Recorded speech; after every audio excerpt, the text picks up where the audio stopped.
The Cold War was a world war confrontation between the United States and the Soviet Union that lasted from the end of World War II to 1980, with the fall of the Berlin Wall and the end of the Soviet Union. The Cold War is denominated this way because there was no military action, although it did affect the social, political, and economic ideologies of that time. During decades, these two ideologies fought over world supremacy, with the winner imposing their political and ideological model to the rest of the world. We need to know that after World War II, these two countries established themselves as the two most powerful countries in the world. The Soviet Union had power over the communist countries and the United States over the capitalist countries.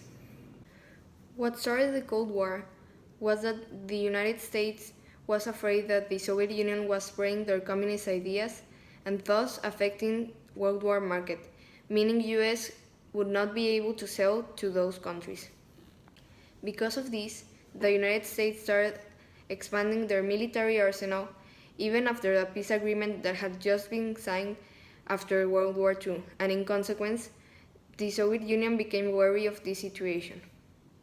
As these two countries' tension increased, the North American diplomat George Kennan came up with a political strategy to avoid the Soviet Union from further expanding and establishing communist regimes. In March 12 of 1947, the United States President Harry S. Truman announced upon Congress that the United States should support any country that refuses exterior attempts from the communist regime by saying this was a national security threat. Upon this, contention became one of the main strategies of the United States.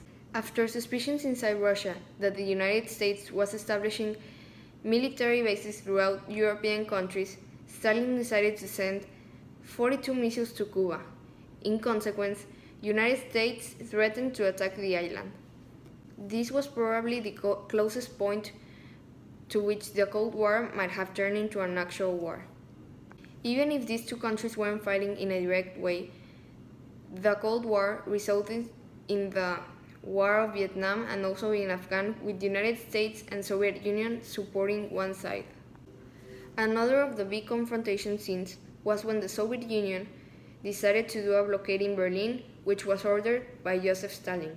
During 11 months, the government of Germany's capital was kept under strict control of the Soviet Union.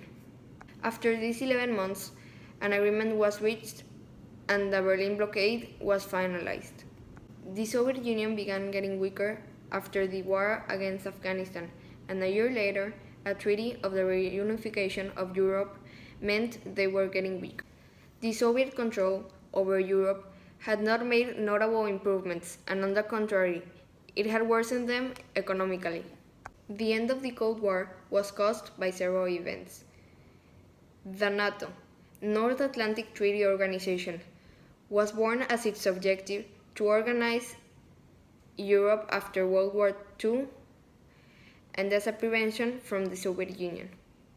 The Soviet Union then created the Council for Mutual Economic Assistance as their organization of prevention. The division of these two sides was called the Iron Curtain, but this union of communist countries began to break down due to the politics of reconstructing Gorbachev and ending with the Warsaw Pact. With the end of this confrontation, a path for commercial relations opened for the rest of the world.